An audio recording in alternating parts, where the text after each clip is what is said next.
Voilà, donc je vais poser mes mains tout doucement.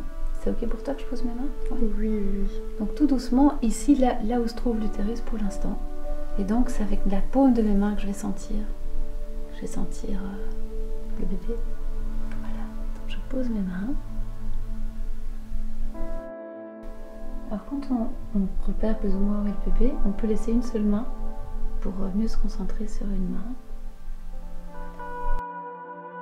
Quand on pose les mains avec beaucoup de présence et d'amour, de tendresse, tout doucement, avec beaucoup de respect aussi sur le ventre de la maman, le bébé vient automatiquement à la rencontre. Les bébés sont comme nous en fait, ils ont besoin ils ont envie d'être en lien, envie d'être dans des liens d'amour et des beaux liens avec beaucoup de présence. Et donc quand ils sentent cette présence-là, ils ne ratent pas le rendez-vous.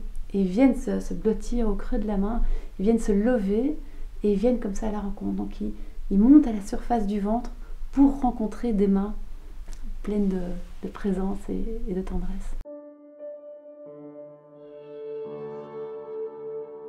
Tu peux aussi vraiment intérieurement te connecter et être dans cette relation de cœur à cœur. Et quand le bébé est dans la main, qu'on le sent bien, on peut lui faire un câlin aussi. Et bon, la maman souvent a déjà senti le bébé bouger, est déjà un peu en lien avec son bébé, lui parle, pose les mains sur le ventre. Mais très souvent, pour le papa, c'est une première rencontre. Et c'est très émouvant parce que souvent, le papa se sent un petit peu, pas exclu de ce qui se passe, mais ça reste souvent un petit peu abstrait quand même pour le papa.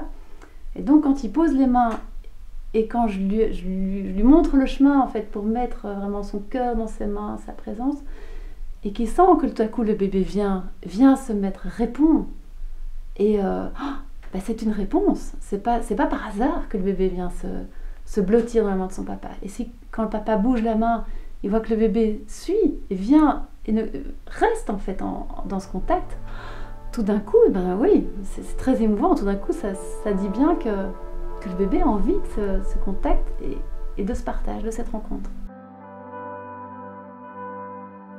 Et effectivement, tu peux ressentir des choses du bébé.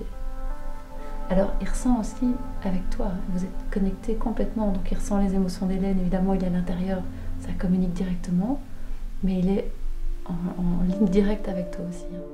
Quand Dimitri met sa main sur mon ventre, il y a des moments où j'ai des montées d'amour comme ça, mais inexpliquées et qui ne sont pas justifiées venant de moi à ce moment-là.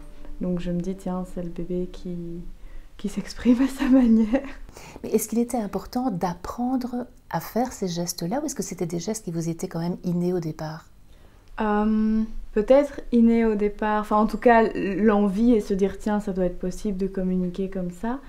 Mais là j'ai l'impression d'être plus consciente de ce que je fais et peut-être c'est plus constructif.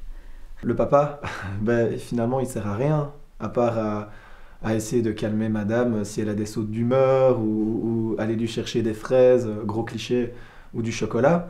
Mais, donc ici on est impliqué complètement dans la grossesse. Est-ce que vous avez l'impression maintenant que vous commencez à connaître ce bébé? J'ai l'impression en tout cas d'avoir des outils pour pouvoir entrer plus facilement en communication avec le bébé. C'est hyper léger. T'es juste en contact mais t'as pas le poids. En fait, c'est un moment où le papa sent qu'il est déjà papa, déjà maintenant. Il ne doit pas attendre le jour de la naissance pour devenir un papa. C'est maintenant que ça commence, ça a déjà commencé. Ça rajoute un côté amour inconditionnel. Le fait que même si c'est moi qui porte le bébé, on est là tous les trois et c'est pas mon bébé, c'est notre bébé. Donc là-dessus, ça rajoute... ça me permet de me dire, ok, je peux me reposer sur lui, il est là, il communique avec lui aussi. Il le ressent et inversement, donc là-dessus il y a clairement une espèce de communion qui se met à trois.